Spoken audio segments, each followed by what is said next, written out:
Il faut l'accepter là. Ouais, j'ai compris. D'accord.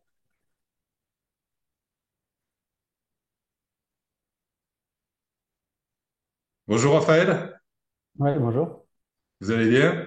Ouais, très bien. Et vous? Bon, mais travaille très très bien. Je suis ravi de vous avoir avec nous aujourd'hui. J'ai l'image qui est un peu coincée, mais on va voir si ça se rétablit petit à petit. C'est pas bien grave. Mais vous êtes aujourd'hui ici avec nous parce que vous avez fait votre formation avec Innov Naturopathie et on est là pour présenter votre exposé, votre mémoire de fin d'études.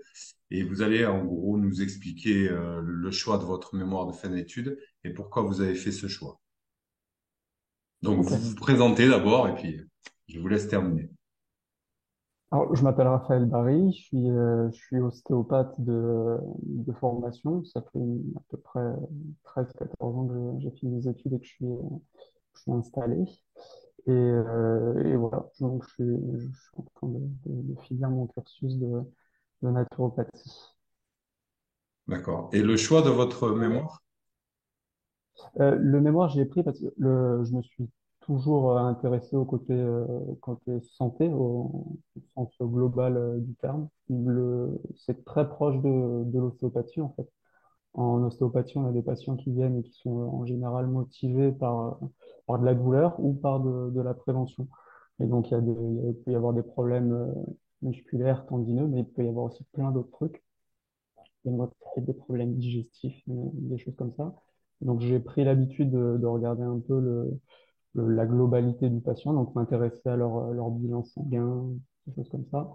Et je me suis rendu compte qu'il y avait quand même pas mal de marqueurs qui se voyaient sur les bilans sanguins, et notamment tout ce qui était en lien justement avec les glucides, le gras, avec tout ça. Et j'ai été donc confronté avec plusieurs patients à des gens qui souffraient de syndrome métabolique, de stéatose, enfin des choses comme ça. Donc, le Donc choix aujourd'hui c'est de votre exposé, c'est le syndrome métabolique. C'est bien ça? ouais, c'est ça. Et pourquoi ce C'est ça. sujet et pas un autre? Parce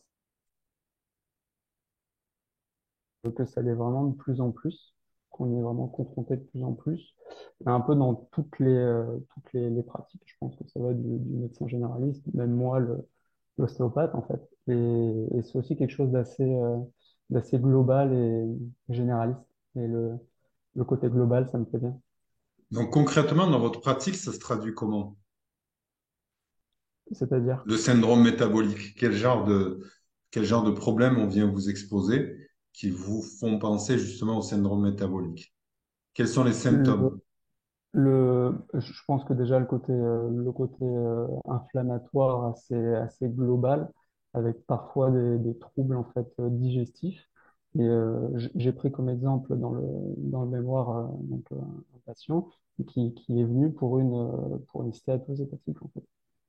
Donc la stéatose, on en parlait justement il n'y a pas longtemps avec une élève, Marie-Gabrielle, qui a fait son exposé par rapport à la consommation exponentielle de sucre.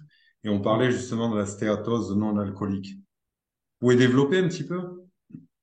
Le côté stéatose, Mhm. le, là par exemple, le patient, quand je l'ai vu, il boit très peu d'alcool et ça a été un diagnostic fortuit en fait. Donc il est venu, il avait des douleurs au niveau du haut de l'appareil digestif sous-diaphragmatique et c'est pour ça qu'il a consulté justement en ostéo. C'était vraiment pour des douleurs assez mécaniques.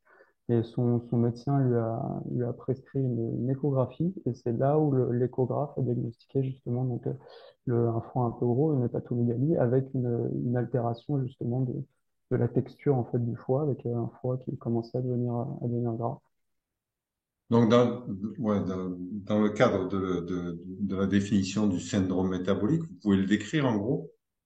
Alors ce que je trouve intéressant en fait dans le syndrome métabolique, c'est que ça porte bien son nom en fait. C'est un syndrome, donc c'est pas quelque chose de vraiment clairement défini. C'est un ensemble de plusieurs symptômes. Donc ça traduit différents troubles, donc qui sont surtout l'ordre lipidique, glucidique et aussi certains troubles vasculaires. Et donc en fait, ça va augmenter donc la prédisposition à certaines maladies qu'on voit de plus en plus, en fait, ça peut être des troubles cardiaques, des problèmes cardiaques, des coronaropathie. On y viendra Ouais. sur le fait de le détailler. Vous pouvez me parler justement de l'origine du syndrome métabolique qui à la base était appelé syndrome X? Ouais.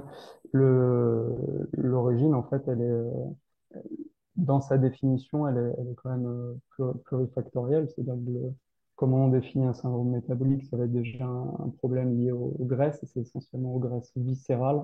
Donc, ça va être un tour de taille qui va être assez important, qui est aussi à mettre qui est pas forcément lié à de l'obésité, pour des gens qui peuvent être assez minces, mais avoir une certaine enfin, une forme de graisse viscérale qui est marquée à ce niveau-là.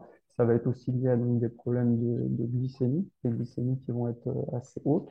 Il peut aussi y avoir de l'hypertension, par exemple. Et après, il y a d'autres marqueurs plutôt liés aux lipides. Donc, ça va être des triglycérides qui vont être assez hauts et un taux de HDL qui va être plutôt bas. C'est comme ça qu'on définit le syndrome métabolique à l'heure actuelle, quoi. Donc, qui est le premier à avoir parlé du syndrome métabolique, du syndrome X? Ça remonte aux années 80 et voire avant, parce qu'il y a une conférence, c'était de Gérald Raven, en fin des années 80. Et il se basait sur les travaux d'un chercheur qui était au début des années 1900, Banting. Donc c'est assez ancien, en fait, quand même. Ouais. Donc, Banting, c'était le médecin, le Canadien qui avait reçu justement le prix Nobel de médecine pour avoir découvert l'insuline. Et c'est vrai que Mhm. c'est lors de ce fameux colloque de l'American Diabetes Association, à la mémoire justement de Frédéric Banting, que le docteur Raven avait justement exposé au monde le syndrome X. Mais en fait, ça remonte à beaucoup plus loin, je vous l'avais précisé sur votre mémoire, ça remonte aux années 65, hein. Donc, c'est directement lié aussi au postulat opposé, qui était celui de, vous le savez, Ansel Keys, qui lui basait plutôt sur le gras, incriminait le gras et voulait forcément faire en sorte que le gras soit le problème. Seulement, on s'est rendu compte qu'au travers de ses recherches, il s'est basé sur des études où il a fait un petit peu, comme on dit en anglais, du cherry picking, où il a pris des pays qui correspondaient à sa théorie pour exposer le problème en disant que bon, mais voilà, le problème, c'est le problème du cholestérol. Et jusqu'à aujourd'hui encore, on le voit, hein, un des médicaments les plus prescrits, c'est la statine. On s'efforce à lutter contre le gras, alors qu'on sait que le fond, en fait, le syndrome métabolique, le fond du problème, c'est réellement la résistance à l'insuline. Et c'est de là que part Gerald Reven avec son fameux syndrome X, mais qui réellement avait été découvert en 65. C'était pour préciser en fait, voilà, Ouais. que les gens comprennent bien d'où vient tout ça. Et le problème qu'on a avec Ansel Keys, on a fait une série de vidéos, d'articles sur notre site où on dit, enfin, il y a une série de 8 articles qu'on a traduits du docteur Tim Noakes. Je sais pas si vous le connaissez. Ouais, ouais. Alors, Tim Noakes, c'est exceptionnel, hein, je veux dire, lui, il s'est retrouvé avec toute la doxa de la médecine sud-africaine sur le dos. Et il a fini par le démontrer, par exposer justement le problème, et il a failli être radié de l'ordre des médecins à cause de ça. Donc son procès a été retentissant parce qu'il l'a gagné, et donc du coup il a bien démontré lui aussi que quelque part, Ansel Keys, on va lui accorder le bénéfice du doute et dire qu'il s'est trompé, pour pas dire autre chose, et Ouais, que c'est gentil, c'est gentil. finalement, le problème, c'était le sucre. Ce qu'il faut comprendre avec Tim Noakes, c'est qu'il est diabétique. Et donc, il l'était parce qu'il l'est plus maintenant. Et donc, à partir de là, il s'est rendu compte qu'il a suivi toutes les recommandations d'ordre général que l'on fait en termes de nutrition depuis des années, et il s'est rendu compte que sa santé se détériorait. Donc, ça l'a poussé à faire un petit peu des recherches, et c'est ce qui l'a amené justement à faire cette série d'articles, justement sur le syndrome métabolique, où il précisait, c'est l'insuline idiot, c'est la résistance à l'insuline idiot. C'est le titre un petit peu de sa série Hmm. d'articles. J'invite tout le monde à aller voir s'ils veulent le voir sur notre site. Et lire ça, c'est vraiment intéressant parce que il donne vraiment en détail le postulat, d'où ça part, en quoi Gerald Reven avait raison, Et finalement, on s'en rend compte de plus en plus aujourd'hui. Et en quoi, justement, les réponses que vous allez nous donner maintenant dans votre approche. Donc, on a donné les causes, hein. On a dit que le syndrome métabolique, c'était défini par on va dire des éléments. Et si on en trouve trois sur les cinq marqueurs principaux, qui sont, on le rappelle, le grand tour de taille, l'hypertension artérielle, la glycémie à jeun, les triglycérides et le faible taux de cholestérol HDL, même si on pourra revenir sur l'appellation de bon cholestérol, mauvais Mm. cholestérol. C'est encore, j'invite tout le monde à aller voir un reportage sur Arte qui s'appelait Le Grand Bluff, cholestérol, le Grand Bluff. Et là, on comprend parce qu'il y a des scientifiques qui viennent et qui précisent vraiment que le cholestérol finalement c'est un véhicule et que c'est comme si on venait à dire que d'un côté on aurait la bonne ambulance qui va vers l'accident, la bonne ambulance qui va de l'accident à l'hôpital et la mauvaise ambulance qui va de l'hôpital à l'accident. En gros, c'est exactement ça, le fait de vouloir définir le cholestérol par bon et mauvais cholestérol. Je pense pas que ce soit pertinent aujourd'hui. D'accord? Donc, nous, on a décrit donc que la résistance à l'insuline est finalement l'inflammation qui est la conséquence de ça, sont les causes sous-jacentes du syndrome métabolique. Est-ce que vous pouvez développer sur sur ce sujet? Le... Sur l'insuline, la résistance à l'insuline et l'inflammation. Ok, d'accord.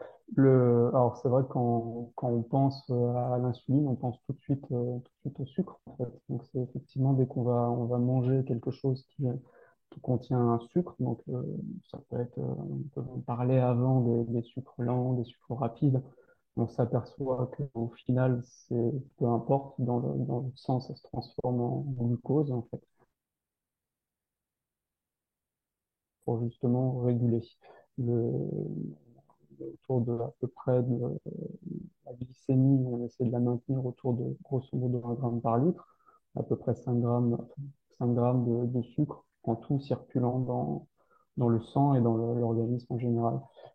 Cette glycémie, il faut la maintenir la plus stable possible. Et c'est le rôle de l'insuline, justement, de diminuer ce taux quand on va consommer en fait des glucides.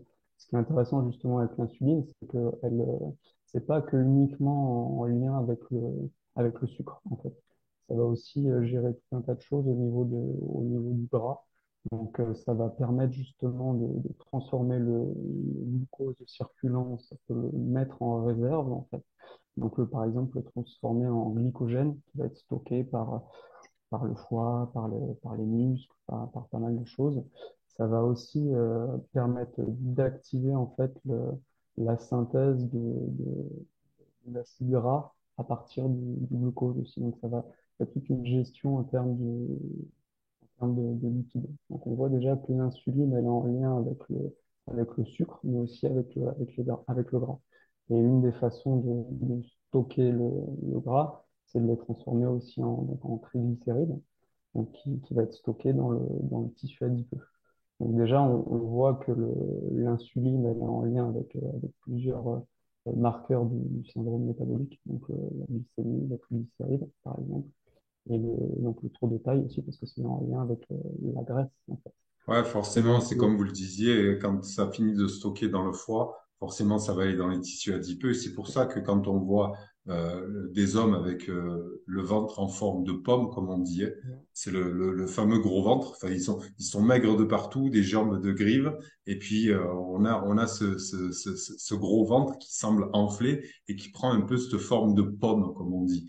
Et Mm. oui, en fait, voilà, il y a, comme on l'expliquait la dernière fois avec Marie-Gabrielle, il y a un antagonisme justement entre les deux hormones que sont l'insuline et le glucagon. Et suivant que l'on fasse monter l'un ou l'autre, eh on va se retrouver dans un processus de stockage ou un processus où on va libérer l'insuline pour ce qui est de l'antagonisme qui est le glucagon, et où on va brûler en fait le stock. Et donc le postulat selon lequel calorique, selon lequel on doit juste peser les aliments et donner les calories, etc., etc., il n'est pas pertinent parce qu'on voit aussi que au-delà même du sucre, on s'est rendu compte que certaines huiles, comme les huiles de graines végétales industrielles, elles induisaient justement cet effet pro-inflammatoire et elles induisaient aussi cette résistance à l'insuline. Et dans le terme du sucre, On avait noté la dernière fois avec Marie-Gabrielle le sirop de maïs à haute teneur en fructose, le HFCS comme on l'appelle. Et celui-là, il est encore plus délétère par rapport à l'insuline et par rapport à la réponse insulinique et justement à l'inflammation. Et c'est vraiment quelque chose qui a souligné. Vous parliez tout à l'heure de sucre rapide, de sucre lent. On sait pertinemment qu'aujourd'hui, c'est une notion qui est complètement obsolète, hein. Le sucre, quel qu'il soit, dans la demi-heure, on le retrouve dans le sang. Mais aujourd'hui, on préfère parler de sucre cellulaire et acellulaire. Et vous pourrez le voir un petit peu dans la vidéo qu'on a fait dernièrement avec Marie-Gabrielle. On en parle réellement. Le fait d'avoir, par exemple, mangé une pomme ne sera pas l'équivalent de boire un verre de coca. Et donc, en ce sens-là, une calorie n'en vaut pas un autre. Et c'est toujours du point de vue biochimique que chez nous, ça se situe. Ça vous va? Bah, parfait. Bon. Donc, on passe aux critères du diagnostic du syndrome métabolique. On l'a vu, hein. Mais vous pouvez aller un petit peu dans le détail par rapport à l'altération du profil lipidique, etc., etc. Donnez-moi un petit peu le détail de ce que vous avez mis sur votre document. Donc c'est assez standardisé en fait sur vraiment les critères diagnostiques. Donc c'est un excès de graisse viscérale avec vraiment il y a un tour de taille qui est mesuré. On est sur supérieur à 94 cm chez l'homme, 80 cm chez la femme par exemple. Les profils lipidiques, donc ça va être un excès au niveau des triglycérides notamment, donc les triglycérides qui vont être plutôt hauts. Et ça va être un taux de cholestérol, donc HDL, qui lui va être en dessous des normes, voilà, pour avoir un effet protecteur. Le, le LDL, en fait, ils en prennent pas forcément compte. Donc On y viendra après, après. Je vous dirai en quoi pour moi c'est pas pertinent et pourquoi il y a des marqueurs qui sont beaucoup plus intéressants à mesurer. La après, tension artérielle aussi, vous l'avez mentionné. ouais, c'est ça. Donc il y a Ouais. aussi la glycémie à jeun. Après, ce qui est intéressant dans le syndrome métabolique, ça fait pas consensus, hein. C'est en fait d'un pays à un autre, enfin, Ouais, ouais. il y a des Les, critères, en fait. Les seuils sont pas les mêmes, c'est vrai. Et moi, d'ailleurs, je tiens pas compte des seuils qui sont donnés dans la norme française, hein. Pour moi, déjà, quand j'ai quelqu'un qui a un jeun à 0,90, 0,93, c'est déjà pour moi trop haut. Voilà. On oublie que le phénomène de résistance à l'insuline, c'est un petit peu ce qu'on appelle peut-être un prédiabète, quoi. Et qu'il y a des signes qui sont déclencheurs. C'est pour ça que c'est important de toujours mesurer ça. Un autre point, c'était par rapport à ce que vous disiez sur le cholestérol. Moi, je suis d'accord sur pardon, sur les triglycérides, sur la glycémie, sur tout ça. Ils oublient seulement des fois de mesurer l'homocystéine qui est vraiment, vraiment pertinent à ce niveau-là, parce qu'on sait qu'en termes de méthylation, si ça se fait pas bien, si on a des carences à ce niveau-là, et que l'homocystéine montre, c'est un facteur beaucoup plus déterminant que le simple fait du cholestérol. Pour moi, le cholestérol oxydé, le LDL oxydé, est intéressant à mesurer, ça oui, mais voir les taux de HDL, tout ça, bon, normalement, quand on règle tous les autres problèmes, ça va se régler tout seul. Mais c'est pas forcément un marqueur pour moi qui est pertinent. Sinon, tous les autres qu'on vient de mentionner, on peut parler de l'homocystéine, on peut parler de la lipoprotéine A, chose qui ne mesure pas aussi la ferritine et la GGT, qu'on pourrait mesurer aussi dans ce cadre-là. Mhm. Mais bon, après, voilà, nous, on n'est pas médecins. Tout ce qu'on fait, c'est qu'on étudie les revues, les choses qui sont mises en avant. On filtre un petit peu tout ça et puis on le mesure aussi dans notre pratique au quotidien. Mais ça, vous le verrez, hein,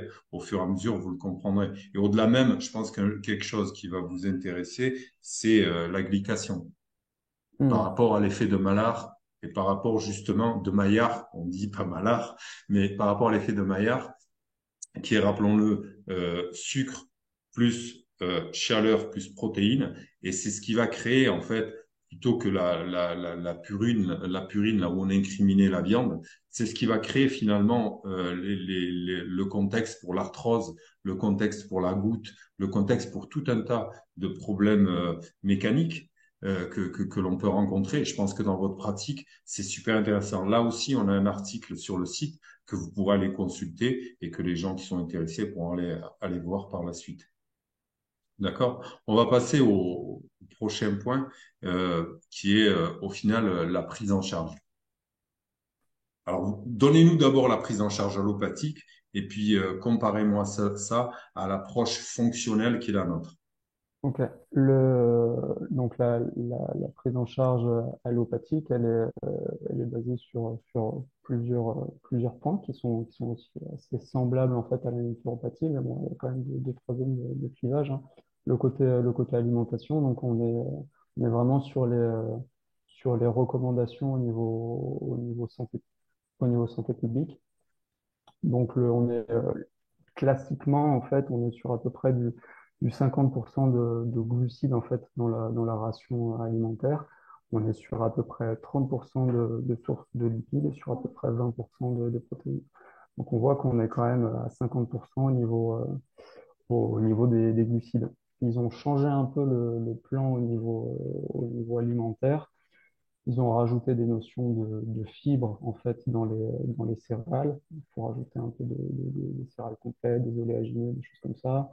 Ils parlent d'une ration de poissons par semaine, produits laitiers toujours tous les jours. Le grand truc aussi, c'est limiter la consommation de viande.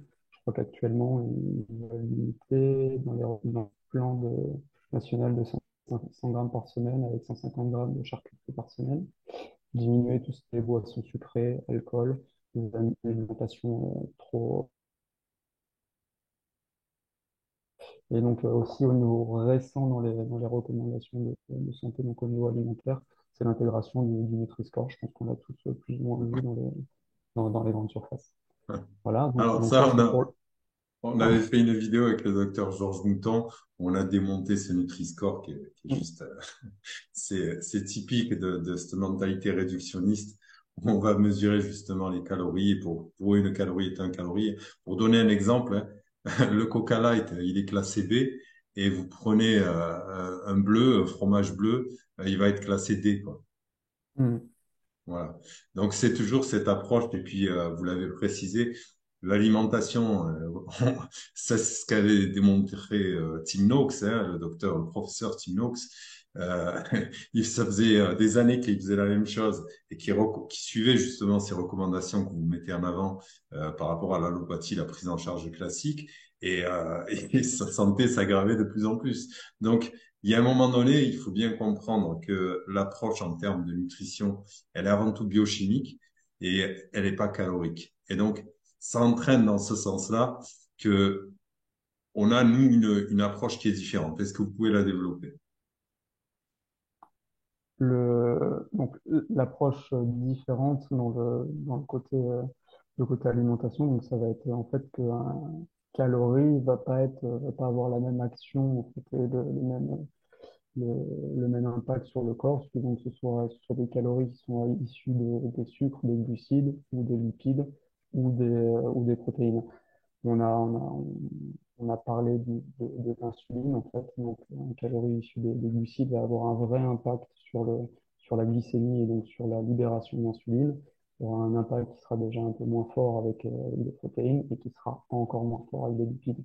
Donc, en fonction de l'alimentation et juste en parlant de macronutriments, en fait, on va avoir un impact qui sera complètement différent sur la physiologie, en fait. Ouais, donc, en s'attardant plus sur le côté qualitatif et sur le côté interaction entre ce qu'on va donner à notre corps, donc entre les aliments et nos cellules. Donc, finalement, les réponses physiologiques qu'on aura, et notamment la réponse insulinique, ne sera, je veux dire, suivant les aliments qu'on va donner, on va le déclencher. C'est ce qui va créer justement cette résistance à l'insuline. Et les gens, malgré eux, continuent à suivre donc les recommandations générales et ne comprennent pas. En fait, on veut les incriminer. Hein. Pendant des années, on leur a dit, vous bougez pas assez, vous mangez trop. Ça, c'est le, c'est le postulat euh, classique. Et moi, je dis aux gens que c'est pas leur faute tant qu'on n'a pas l'information, tant qu'on n'a pas la compréhension de ce qui se passe, ben, on peut pas trouver les réponses et on peut pas adapter notre alimentation à notre état. Donc forcément, c'est là que des gens comme vous vont intervenir avec leur clientèle et c'est là que ben, nous tous, en tant que naturopathes fonctionnels, on a un gros rôle à jouer en termes de conseils et d'éducation de santé. Donc, vous pouvez développer plus en avant la prise en charge en termes de naturopathie fonctionnelle, par exemple. Pour vous, une alimentation saine, si vous vouliez donner un nom à un régime, lequel serait le plus adapté? Ça, alors, ce qui est pas avec le côté naturopathique, c'est qu'on s'adapte aux patients qu'on a en face de nous. Donc, ça dépendra vraiment du patient. Déjà, moi, dans les recherches que j'ai entreprises, on voit que sans parler de restriction calorique, le fait déjà de perdre du poids chez quelqu'un qui est en surpoids va y avoir un impact sur le syndrome métabolique. Ça, je crois que c'est très bien compris la médecine allopathique. Et en fait, on trouve maintenant c'est très très bien référencé au niveau des études, c'est-à-dire que tout ce qui va être une alimentation en baissant les glucides, on va avoir un impact qui va être encore plus intéressant sur le syndrome métabolique. Donc là, ça dépend vraiment de ce qu'on veut faire. C'est-à-dire qu'on peut être sur des alimentations qui sont dites low carb. Donc en général, une alimentation low carb, elle commence, on est en dessous à peu près des 30% des apports glucidiques dans la ration en fait, alimentaire. Donc on est déjà bien en dessous de ce qui est préconisé. Et donc là, on a des effets qui sont très intéressants sur tout ce qui va être marqueur au niveau du syndrome métabolique. Et après, dans certains cas, on peut même descendre plus bas et on peut être sur des types d'alimentation de diète qui sont beaucoup plus spécifiques. On va parler de cétogène, en fait, quand on va être sur une alimentation où les glucides seront inférieurs à 5-10%, grosso modo, des apports caloriques totaux. Et donc là, on va rentrer carrément dans autre chose. Donc, l'alimentation recommandée, je pense que ça dépendra vraiment si on a un patient, par exemple, là, dans le mémoire, j'ai pris l'exemple d'un patient qui avait vraiment un gros désordre au niveau alimentaire, qui avait une alimentation qui était extrêmement glucidique. Mais je pense que passer sur une alimentation type low carb, orientée paléo, c'est quelque chose qui sera déjà très intéressant pour lui. Et on n'est pas du tout obligé de le mettre sur quelque chose de trop restrictif comme le cétogène. Voilà. Donc en paléo, en gros, ça va être une alimentation qui va être les sources de glucides. On va éliminer, s'il n'y avait qu'une seule chose à retenir, c'est éliminer les produits qui sont raffinés et industriels.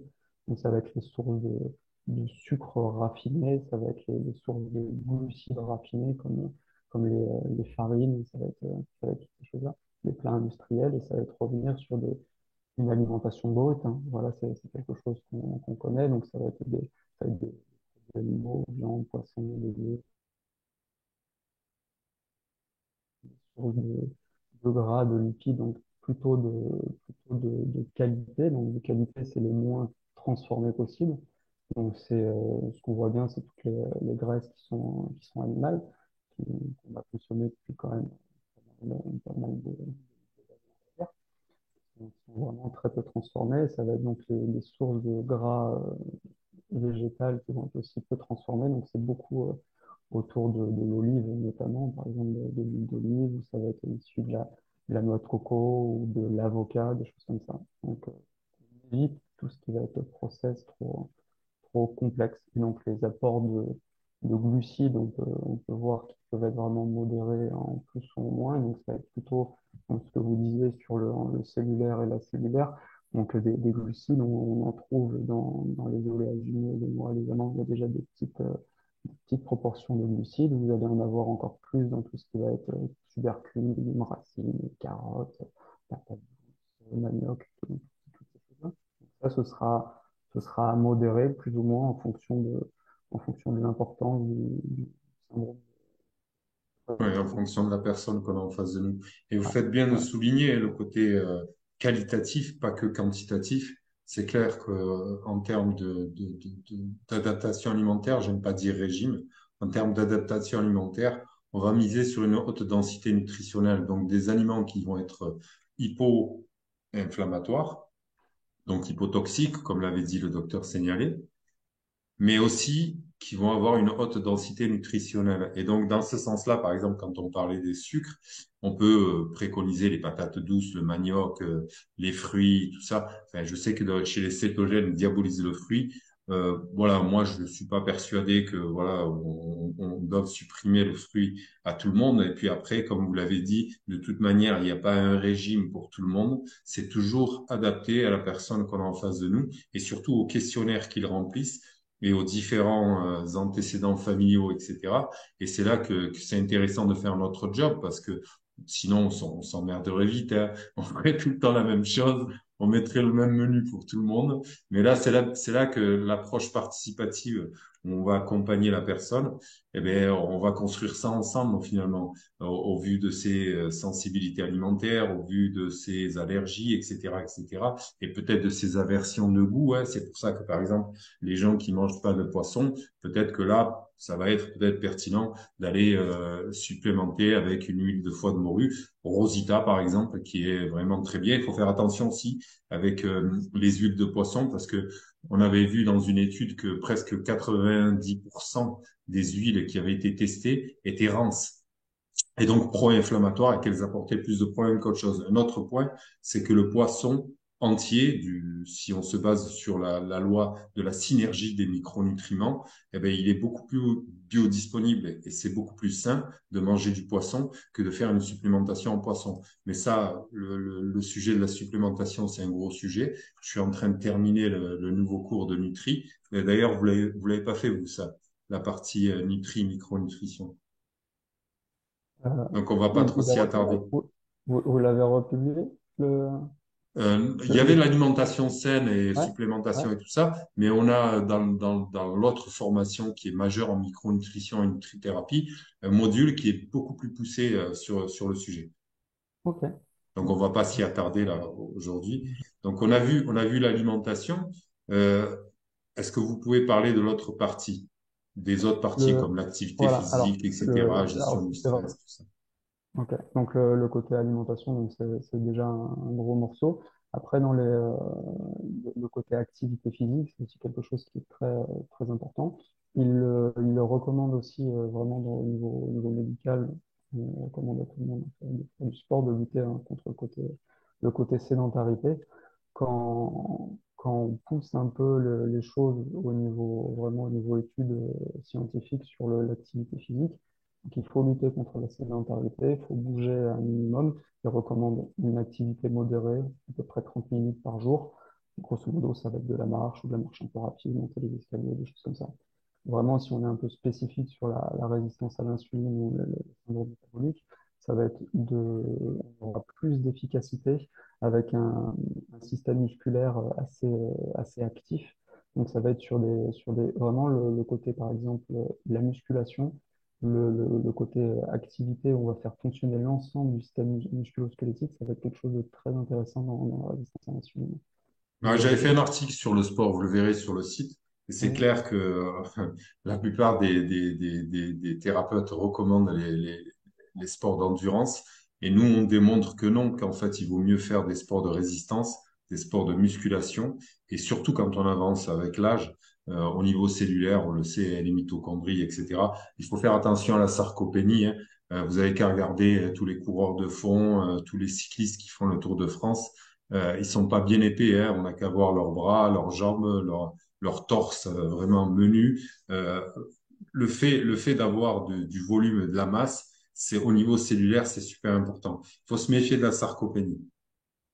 Et l'autre point, c'est que quand on fait des exercices d'endurance trop répétés, comme les gens qui font des trails, des crosses, en veux-tu, en voilà, qui en font 4 fois par semaine, voire 4 heures de courses d'endurance, il faut savoir qu'en termes de micronutriments, on n'en aura jamais assez. En fait, on va dépléter tout ça. Et même si on supplémentait, on n'arriverait pas à combler les manques. Et ça crée beaucoup de problèmes au niveau aussi de l'hyperperméabilité des intestins. On le sait que chez les coureurs de fond, c'est très fréquent. Et il y a énormément de gens qui meurent dans les marathons, chose que l'on mentionne peu. Donc voilà, il faut pas faire attention aussi aux carences en sel, hein. Ça, je veux dire, l'hyponatrie dans ces genres de sports, ben, on le sait pertinemment, ça pose problème. D'ailleurs, je mets tout le monde en garde justement par rapport au syndrome métabolique, etc. et au fait d'avoir une tension haute. La plupart des médecins veulent réduire le sel. Je mets en garde contre cette recommandation. C'est vraiment très dangereux. Le sel est primordial. Le sel est vraiment primordial. Est-ce qu'on peut parler du stress? Voilà. Alors là, on n'est plus dans les recommandations officielles. Vraiment, le côté gestion du stress, on va être vraiment du côté prévention au niveau naturopathique, on va dire. Les hormones vont influer grandement sur tout ce qui va être glycémie et insuline. On va avoir des hormones qui vont donc baisser la glycémie, c'est le rôle de l'insuline, et on va avoir aussi beaucoup d'hormones qui vont monter justement la glycémie. J'ai pris comme exemple notamment l'adrénaline et le cortisol. En fait, donc toutes les hormones liées au stress. C'est une réaction qui est complètement physiologique. Le stress, c'est quelque chose qui est normal, hein. Vous êtes dangereuse. Il faut qu'on puisse réagir vite. Le cœur va battre plus fort. Ça va être aidé par l'adrénaline, le cortisol, des choses comme ça. Ce qui va être vraiment très négatif dans le syndrome de résistance à l'insuline, ça va être le côté stress chronique et prolongé. On va avoir des taux de cortisol en fait qui vont venir vraiment à l'opposé de l'insuline. C'est-à-dire qu'on va avoir de la libération de sucre au niveau sanguin, qui va être déversé par le foie, qui va être une mauvaise dégradation en fait au niveau des gras. Donc tout ça, ça va venir vraiment contrer le rôle de l'insuline. L'axe HPA est déterminant, vous connaissez? Ouais. Ouais. Voilà, donc ça c'est vraiment c'est quelque chose parce qu'on parle souvent de fatigue adrénale alors que c'est une dysrégulation de l'axe HPA. Et en termes de ce que vous parliez par rapport à la cortisol, c'est vraiment pertinent. Le test de la cortisol, il faut pas le faire sérique, il vaut mieux le faire salivaire et le faire plusieurs fois dans la journée. Matin, dès le réveil, avant même de mettre le pied par terre, puis après vers les coups de midi, 17 heures et puis le soir. Donc en général, on a une meilleure interprétation quand on le fait comme ça, parce qu'au niveau série, c'est vraiment pas pertinent. Faut pas aller chez le médecin pour le faire. Il faut demander des tests et les faire à la maison. Parlons du jeûne. Donc on a vu qu'on a le grand facteur pour agir en fait sur le syndrome de résistance à l'insuline, on a l'alimentation, on va avoir le sport, on va avoir la gestion du stress. Et alors c'est vrai que le jeûne, ça va être quelque chose de très intéressant. Il y a beaucoup de façons de jeûner, mais en gros, la définition du jeûne, c'est ne pas s'alimenter pendant une plage de temps en fait, définie.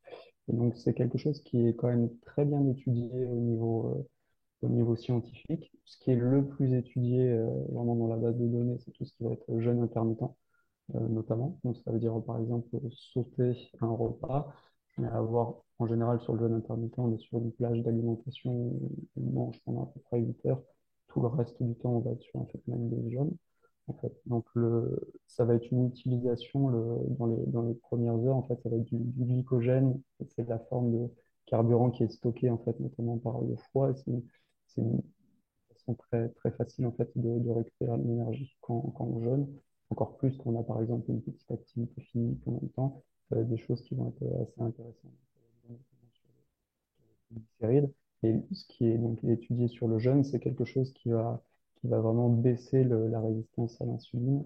Ça va réguler la glycémie. Il va y avoir d'autres facteurs comme une baisse de l'inflammation, une diminution de la graisse abdominale, toutes ces choses. Donc, le jeûne, ça peut être quelque chose d'assez facile à mettre en place et on peut être sur des jeûnes qui sont assez courts comme le jeûne intermittent et qui est déjà... Ok. Ah, je crois qu'il y a... Voilà. Nickel. C'est Vous avez été bon? coupé. Recommencez là où vous étiez par rapport au jeûne. Alors, je crois qu'on voilà, on était sur le jeûne et on parlait de tous les effets du jeûne sur une diminution de la résistance à l'insuline, une régulation de la glycémie, une baisse de l'inflammation. Il y a aussi souvent associé aussi à une légère perte de poids, donc une baisse de la graisse abdominale. Tout ça, c'est des choses qui sont assez intéressantes. Donc, il y a plusieurs, ce que je disais aussi, c'est qu'il y a plusieurs façons de mettre en place le jeûne. Déjà, ne serait-ce que sauter un repas, en fait, avoir une fenêtre d'alimentation un peu plus courte, c'est déjà une façon de jeûner, par exemple. Voilà, faut faire Les attention à études pas aussi sauter le parlent, repas du matin. Le petit déjeuner, si voilà. on se lève tôt, ben, il vaut mieux le prendre. Et plutôt jeûner, sauter le repas du midi. Voilà. C'est ce que je constate moi dans D'accord. ma pratique. Et surtout, il y a un autre point, c'est qu'il y a des gens pour qui c'est pas adapté, le jeûne. Mais bon, ça, on peut pas le Mm. développer entièrement. Il faudrait une vidéo complète rien que sur le Ouais, jeûne pour vraiment détailler. Mais les gens qui sont intéressés, là, pareil, On a des articles sur le blog, ils pourront aller jeter un œil. Vous pourrez jeter un œil vous aussi. Est-ce qu'on peut parler de complémentation et de supplémentation pour le syndrome métabolique? La complémentation, voilà, on trouve beaucoup de choses et beaucoup de documentation et de littérature là-dessus. Ça peut être vraiment, vraiment beaucoup de choses. Des polyphénols, du chrome, de la vitamine D, l'importance des oméga 3. Voilà, il y a beaucoup de choses. J'ai trouvé quelque chose de très intéressant, et ça, on en a un peu parlé. C'est la berbérine dans le syndrome métabolique et dans tout ce qui est résistance à l'insuline, qui est quand même super, super intéressante, qui est très, très bien documentée au niveau scientifique et qui a de nombreux effets dans ce syndrome-là. Ça joue sur donc sur la résistance à l'insuline, sur la glycémie, sur les triglycérides, sur le stress oxydatif, sur tout le côté Sur microbiote. l'hypertension aussi, c'est un hypotenseur, Voilà. c'est Donc un diurétique, voilà, c'est une hypoglycémiant, c'est magique. voilà, très peu d'effets secondaires. Donc alors, moi, sincèrement, ça m'a surpris de voir je l'ai mis dans le mémoire, la littérature sur la berbérine, et alors qu'on n'entend pas parler, quoi. Ouais, mais s'ils le savaient, les gens, ils paieraient cher pour l'avoir. Mais on va pas dire notre forme à nous, hein. On va pas tout donner ici sur la vidéo. On sait que, bon, voilà, nous, on diffère beaucoup de nos collègues médecins, pour le coup, fonctionnels. Nous, en tant que naturopathe fonctionnel, ben, on maîtrise les plantes, on maîtrise les huiles essentielles, tant mieux pour nous. Tant mieux pour nous, parce que, il y a un côté tonique amer, il y a tout un tas de choses quand on prend les choses de manière naturelle plutôt qu'en termes de gélules. Vitamine C et E, donc antioxydants. Oui, oui, qui vont jouer sur les marqueurs inflammatoires. Par exemple, on parlait d'un marqueur intéressant sur la santé cardiovasculaire. Le LDL, on voit bien qu'au niveau littérature, c'est plus vraiment corrélé aux problèmes cardiovasculaires. Par contre, le LDL oxydé, c'est quelque chose qui peut être assez intéressant à doser des fois Ouais, chez c'est ce qu'on certains disait, patients, c'est ce et qu'on c'est disait un tout à très bon l'heure. marqueur. C'est ce qu'on disait tout à l'heure, justement, par rapport aux triglycérides, et que chose qui ne mesure pas en général. Par rapport à, vous parlez des antioxydants, vous n'avez pas nommé la vitamine E. Vous savez que les antioxydants, ça c'est un truc qu'il faut savoir aussi, il faut pas les supplémenter seuls et isolés.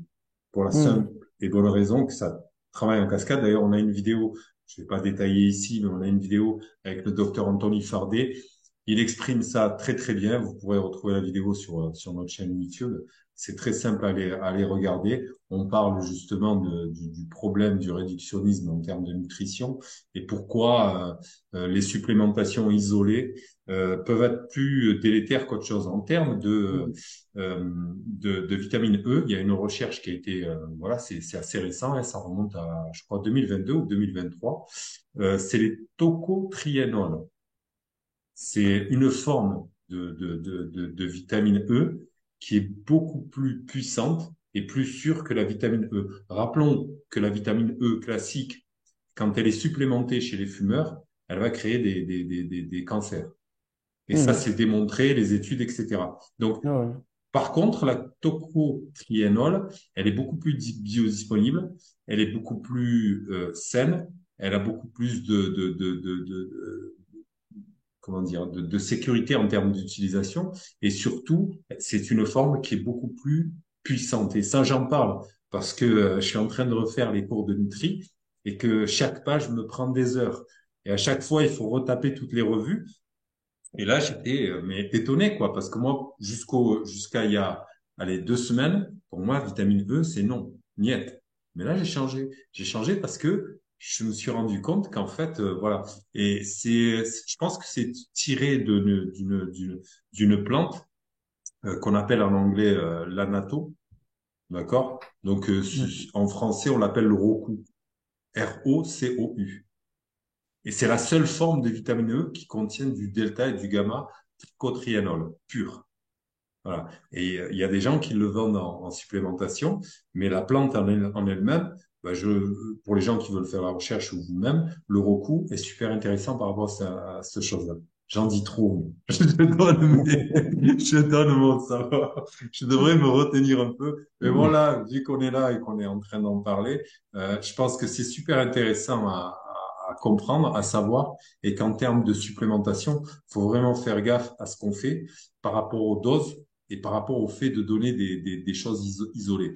On sait Alors, pertinemment qu'il y a des cofacteurs quand on prend une alimentation saine et entière. C'est pour ça que quand vous me parliez du cétogène et tout ça, le côté pas manger de fruits et tout, moi voilà, là ça n'est une de démonstration par rapport à la vitamine E.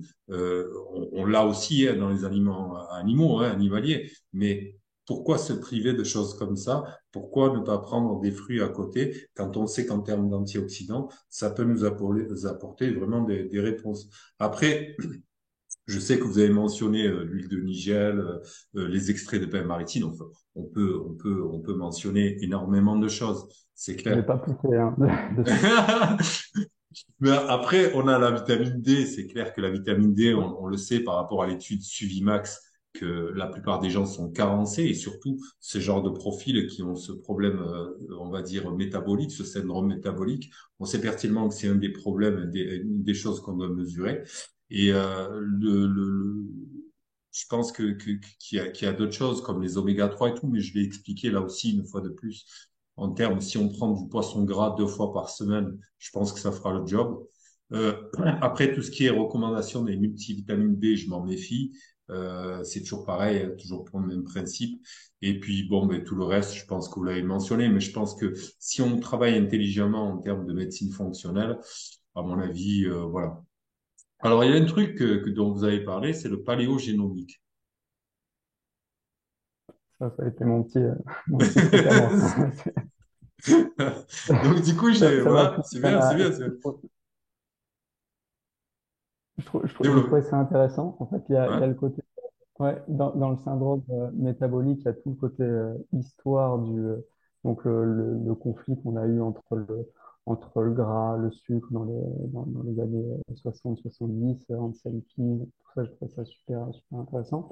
Donc on voit que la consommation de sucre a explosé en l'espace de 50 ans ou 60 ans, mais on peut aussi remonter plus loin. En fait, on peut regarder un peu le côté évolution, et donc tout le côté euh, paléogénomique, on va dire. Donc, on a eu, on a eu une alimentation pendant une période de chasseurs-cueilleurs, en fait, qui a été quand même assez carnée, avec des petites sources de végétaux disséminés en fonction des aires glaciaires, ou des, qui a pu se passer à travers des centaines de milliers d'années. Et le côté vraiment glucidique de façon importante, donc ça a augmenté il y a à peu près 10 000 ans, en fait. Donc la sédentarisation, la naissance de l'agriculture. Donc une consommation de céréales qui a commencé à exploser et on commence déjà à avoir des- un impact sur le corps humain. On peut trouver des premières caries dentaires, on peut trouver pas mal de choses.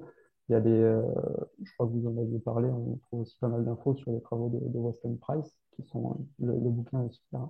Franchement, c'est quelque chose qui est intéressant à lire et pour se rendre compte, c'est un côté évolution qui est très intéressant. Et donc, Ouais, je- il retourne voir un petit peu les tribus ancestrales et il s'est rendu compte quand même de pas mal de choses. C'est que ces gens-là, avant qu'on introduise la nutrition industrielle, et puis dernièrement même, hein, sur certaines tribus, hein, on l'a vu, dès qu'on a réintroduit notre alimentation industrielle hautement inflammatoire, ben, ça a créé les mêmes résultats. Hein. Donc finalement, c'est bien que il y a un problème avec justement ce qu'on met dans notre alimentation, les aliments transformés, les huiles de graines. Je le dis, je le répète, c'est juste un scandale. Et on le voit. Enfin, moi, je suis d'origine marocaine. Mes parents, voilà, et quand on allait au bled, il y a personne qui a pas quelqu'un de sa famille qui a le diabète là-bas. Hmm. C'est juste incroyable. Mais après, il suffit de voir. Mais moi, j'étais là, je me posais des questions. J'ai habité quand même 11 ans au Maroc et je regardais leur façon de manger. J'ai regardé les farines, je regardais d'où elles venaient. Il faut savoir qu'on leur fournit beaucoup de farine des États-Unis, subventionnées, je sais pas pourquoi. Et faut voir la qualité des farines. Bon, après, voilà, c'est pas étonnant qu'on se retrouve dans ce genre de choses. Donc, en conclusion, qu'est-ce que vous pouvez dire? Bah, c'est quelque chose qui est assez intéressant. C'est quelque chose encore d'assez nouveau, on va dire. Il y a toujours de la recherche. Et alors, ce que je peux retirer, est-ce que la naturopathie a sa place dans la prise en charge du syndrome métabolique? Je pense qu'elle a complètement sa place, on peut aller vraiment épauler le médecin traitant ou le spécialiste sur une prise en charge justement qui est individualisée au niveau du patient. Je pense aussi qu'il y a quand même, peut y avoir certains points de clivage en fait, parce beaucoup dans le syndrome métabolique qui est dans la résistance à l'insuline, le problème du sucre, ça veut dire manger moins de glucides, ça veut dire aussi manger plus d'autres choses. Manger plus d'autres choses, ça veut dire manger aussi un peu plus de protéines et manger aussi un peu plus de lipides notamment. Et donc, on va quand même un peu à l'encontre des recommandations en fait de santé publique actuelle. Donc, on peut avoir aussi, justement, en recommandant aux patients de manger un peu plus gras, un peu plus lipidique, protéiné. On peut avoir des changements au niveau des marqueurs sanguins. Pour certains, par exemple, ça peut être assez inquiétant. Par exemple, avec des taux de cholestérol qui vont un peu monter, des choses comme ça. Est-ce que Donc, c'est pas plutôt eux qui vont à l'encontre de la science? alors, exactement, Si, c'est très, si, si on c'est très bien dit. considère, C'est très bien si on dit. considère, forcément, si on considère que l'épigénétique est la plus grande révolution qui ait eu dans les 20 dernières années en médecine, ne pas prendre ça en considération, est-ce que quelque part c'est pas criminel et ça démontre pas quelque part, enfin, j'ose le dire, hein, d'un clivage et d'un conflit d'intérêts quelque part? Oui, clairement, moi, ce que vraiment je retire de mon mémoire, c'est que j'ai passé quand même pas mal de temps à éplucher PubMed. Ce qui m'a vraiment le plus surpris, c'est que c'est maintenant très, très documenté que le cholestérol, c'est vraiment pas quelque chose d'incriminant, que le LDL, c'est pas un facteur de risque. Sur toutes les études, sur des essais cliniques, carrés, randomisés, enfin, des Ah choses oui, vraiment oui, c'est, de c'est, métanique, on c'est trouve ça qui est beaucoup, surprenant, beaucoup en fait. d'informations. C'est, Voilà. c'est le manque d'intérêt de pas tous les médecins, parce qu'il y en a, tu le sais, on va se tutoyer, tiens, maintenant qu'on Ouais. arrive au Allez, bout. d'accord. En fait, les conversations que j'ai avec le docteur Georges Mouton, ça montre bien que la médecine fonctionnelle, elle est née de la rencontre de naturopathes intelligents. Et tu parlais tout à l'heure de la prise en charge de naturopathie. Oui, mais naturopathie fonctionnelle, c'est mieux. Parce que Bien sûr. prendre le côté purement hygiéniste avec les recommandations de régime alcalin et je t'en passe, c'est des meilleurs. Donc, il vaut mieux avoir cette approche, comme on le dit, scientifique, qui justement tient compte des dernières études. On l'a vu tout à l'heure, on mentionnait par rapport aux suppléments, on mentionne là encore l'épigénétique et limite, on se sentirait presque gêné de contredire la doxa, mais finalement, est-ce que c'est pas la doxa qui se renie? Est-ce que c'est pas elle qui va à l'encontre de la science? Rappelons-le, hein. La Bien sûr. science, elle évolue de funérailles en funérailles. C'est-à-dire que quand on a enterré une vieille théorie foireuse, on passe à la prochaine. Et et on fait pas d'état d'âme. On n'est pas là pour faire du dogme. Sinon, on rentre dans quelque chose de dogmatique, de presque sectaire dans la mesure où on va dire, que ce soit d'un côté ou de l'autre, hein, que ce soit des naturopathes ou des médecins, hein, on va dire, bon, mais un tel, par exemple, Ansel Keys a dit ça, c'est maître Ansel Keys, le grand vaudou, et il faut qu'on obéisse à ce qu'a dit Ansel Keys. On ne remet pas en question.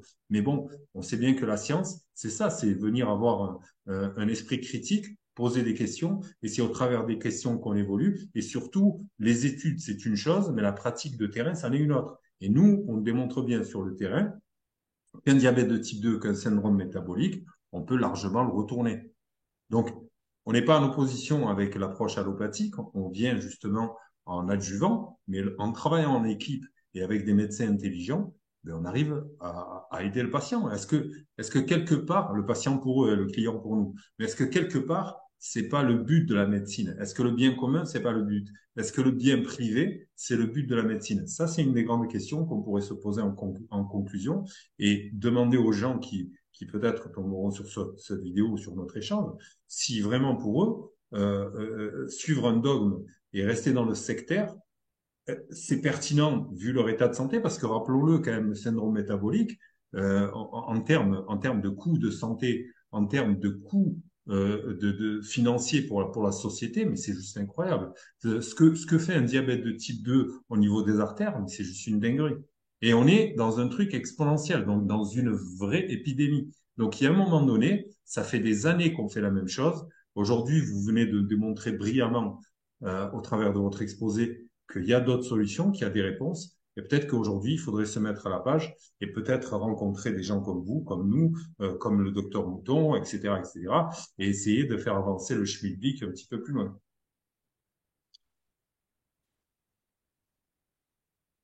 Voilà en gros la conclusion. Est-ce que vous avez d'autres choses à dire par Non, rapport à votre formation, par rapport au parcours que vous avez eu? D'ailleurs, je vous félicite, hein, bravo. Vous avez merci. réussi brillamment. Non, mais C'est c'est, gentil, et merci. puis vous êtes, Merci. franchement, vous avez été assidu, vous avez suivi, vous avez fait ça à une vitesse incroyable.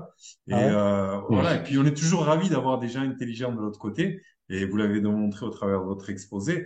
Euh, c'est plus simple pour nous. Parce qu'en plus, au travers des échanges qu'on a pu avoir, hein, des articles, etc., etc., on se nourrit l'un l'autre, hein, au final. Puis même des fois, avec des élèves qui sont critiques comme vous, ben, ça nous pousse, nous, des fois, à aller faire des recherches un petit peu plus poussées. Et de toute façon, l'enseignant et l'élève sont deux élèves au final. On apprend l'un de l'autre et au Bien travers sûr. de l'échange. Et j'ai trouvé justement votre parcours brillant et ça a été vraiment un vrai plaisir de vous avoir.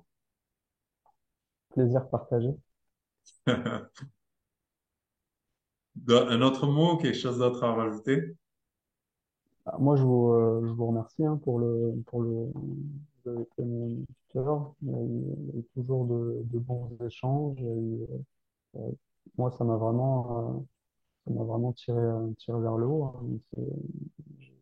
Ça a entraîné ça a été très dynamisant en fait. Il y a eu le côté, il y a eu le côté vraiment la formation. Il y a eu tous les à côté. Il y a eu les lectures, les livres, enfin, il y a eu beaucoup de choses. Donc, ça finit pas.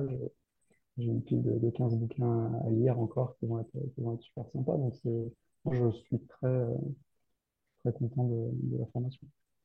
Ben, nous, on est ravis. Et puis, rappelons-le, vous êtes ostéopathe. Et là, franchement, vous avez associé deux pratiques qui, je pense, vont aider énormément de gens. Et je me fais pas de soucis pour vous. Je suis persuadé que votre clientèle, ben, ils vont bénéficier de tout ça. Et vous allez apporter de vraies réponses sur le terrain. Et ça, c'est vraiment, enfin, nous, quelque part, c'est presque spirituel. Le fait de former des gens et d'apporter une réponse. En fait, c'est le petit travail du colibri, quoi. Mais Mm. chacun d'entre nous qui sera formé à travailler comme ça, finalement sur le terrain, ça va apporter des réponses. Et fait, moi, ça fait des années que je pratique et je suis encore étonné aujourd'hui des résultats qu'on peut avoir en ayant une approche intelligente. Et ça, franchement, de voir que quelqu'un comme vous va être sur le marché et va pouvoir proposer ces accompagnements, ben, écoutez, nous, on est ravis, on est contents. C'est gentil, merci. Voilà, ben, écoutez, il nous restera à nous contacter par la suite sur le site pour la suite des événements, la suite des choses. Mais en tout cas, félicitations, bravo encore pour votre brillant parcours. Merci pour cet exposé magnifique. Et je suis vraiment content que vous ayez choisi ce sujet parce que c'est vraiment un des sujets principaux et c'est quelque chose que les gens ne connaissent pas beaucoup, de plus en plus peut-être, mais qui au final, ben voilà, moi je suis ravi que vous ayez fait ça.